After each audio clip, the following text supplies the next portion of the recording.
ये कहा जाता है कि you are the average of 5 people you spend most of your time with, यानी कि आप उन 5 लोगों का एवरेज है जिनके साथ आप अपना सबसे ज्यादा समय बिताते हैं। आपने कई बार ये सुना होगा कि जैसे हम सोचते हैं वैसे ही हम बन जाते हैं। सच है, बिल्कुल करेक्ट। लेकिन ये भी सच है कि जिन लोगों के साथ में आप रहते हैं आप वैसे भी बन जाते हैं। आपने अपने आसपास किस तरह का माहौल क्रिएट करके रखा हुआ है, इस चीज का बहुत बड़ा रोल होता है आपकी ग्रोथ में, क्योंकि जैसी संगत वैसी रंगत। एक छोटी सी कहानी मैं आज आपको सुनाना चाहूंगा।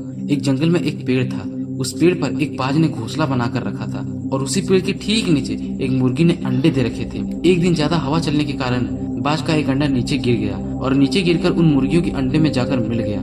कुछ ही दिनों बाद समय आने पर जब वो अंडा फूटा और वो बाज बाहर निकलने के बाद वो ये सोच के बड़ा हुआ कि वो एक मुर्गी है। वो भी उन्हीं कामों को करता जो मुर्गी के बाकी चूजे करते थे। वो भी जमीन खोदकर दाने खोजता, मुर्गी की तरह पंख फड़फड़ाकर 2-4 फीट ऊपर उड़ता, क्योंकि मुर्गी भी ऐसा ही करती थी। एक दिन उसने एक बाज को आकाश में उड़ते हुए देखा तो उसने मुर्गी से पूछा कि वो सुंदर चिड़िया का नाम क्या है। तब मुर्गी ने जवाब दिया कि वो एक बाज है, वो एक शानदार चिड़िया है, लेकिन तुम उसकी तरह नहीं उड़ सकते हो क्योंकि तुम तो एक मुर्गी हो। अब वो बाकी की पूरी जिंदगी मुर्गी बनकर बिताता है और उसे इस बात का पता भी नहीं चलता है कि वो पंछियों का राजा है। कई बार हम भी अपने अंदर के बाज को मार देते हैं मुर्गियों के बीच में रहकर। हम भी उसी अंडे की तरह गलत इन्वायरमेंट में इंटर कर जाते हैं, एक नेगेटिव माहौल में, एक छोटी सोच वाली माहौल में, और इसी कारण हम कभी भी अपने अंदर के बाज को जगा ही नहीं पाते हैं। उन लोगों को खुद से घेर लो जो तुमसे भी ज्यादा स्मार्ट है, जो तुमसे भी बड़ा सोचते हैं, क्योंकि आपके बाज होने का तब तक कोई फायदा नहीं है जब तक आप मुर्गियों के बीच में रहोगे।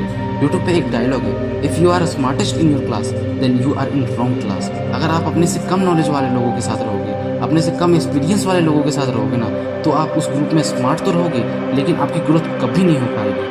अगर आप ऐसे ग्रुप में हैं तो आप गलत ग्रुप में हैं। अपना ग्रुप चेंज करो और ऐसे ग्रुप में एंटर करो जहाँ पर सबसे मूर्ख हो आप। भले ही आप उस ग्रुप में सबसे ज्यादा मूर्ख रहोगे, लेकिन अगर सबसे ज्यादा ग्रोथ किसी की होगी ना तो वो आपकी होगी। हम इंसान पानी की तरह होते हैं। पानी को अगर दूध में मिलाएंगे तो वो दूध बन जाता है, शराब में मिलाएंगे तो शराब बन जाता है, और अगर नाली में मिलाएंगे तो नाली का पानी बन जाता है। जहाँ मिलोगे वही बन जाओगे, जिसके साथ रहोगे वैसा ही बन जाओगे। एक लोहे के टुकड़े को अगर पत्थर के साथ बांध दिया जाए तो वो बाल्टी भर पानी में भी डूब जाएगा, लेकिन उसी लोहे के टुकड़े को अगर लकड़ी के साथ बांध दिया जाए तो वो विशाल समंदर में भी तैरेगा। सवाल करो अपने आप से कि आपके सर्कल में कौन पत्थर है और कौन लकड़ी है, कौन आपको डुबाएगा और कौन आपको डूबने से बचाएगा, किसके साथ रहकर आपकी ग्रोथ होगी, किसके साथ रहकर आपका नॉलेज बढ़ेगा, किसके साथ रहकर आपका फ्यूचर बनेगा और किसके साथ रहकर आपका फ्यूचर बिगड़ेगा।